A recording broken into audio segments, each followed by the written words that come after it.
కరీంనగర్ అమ్మాయి సికింద్రాబాద్లో ప్రత్యక్షం ఫ్రీ బస్ ఎఫెక్ట్. అమ్మమ్మ ఊరి నుంచి ఇంటికి వచ్చేందుకు బస్సు ఎక్కిన బాలిక కరీంనగర్ బొమ్మకల్ బైపాస్ వద్ద బుధవారం అదృశ్యం కాగా శుక్రవారం సికింద్రాబాద్లో ఉదయం ప్రత్యక్షమైంది.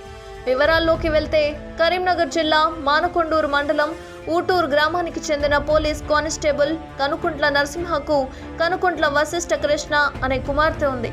పాఠశాలలకు 2 రోజులు క్రిస్మస్ సెలవులు ఉండడంతో అమ్మమ్మ ఊరు పెద్దపల్లికి వెళ్ళింది.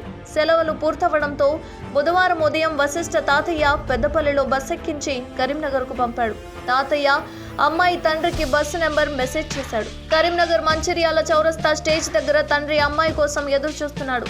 ఇంతలోనే బస్సు వచ్చింది, కానీ అమ్మాయి బస్సులో నుంచి రాలేదు. కండక్టర్ను అడగగా అమ్మాయి బైపాస్ లోనే దిగింది అని చెప్పాడు. వెంటనే నరసింహం బండిపై బైపాస్ దగ్గరకు వెళ్లి చూడగా అమ్మాయి ఆచూకీ లభించలేదు. దీంతో కుటుంబ సభ్యులు స్థానిక పోలీస్ స్టేషన్లో ఫిర్యాదు చేశారు.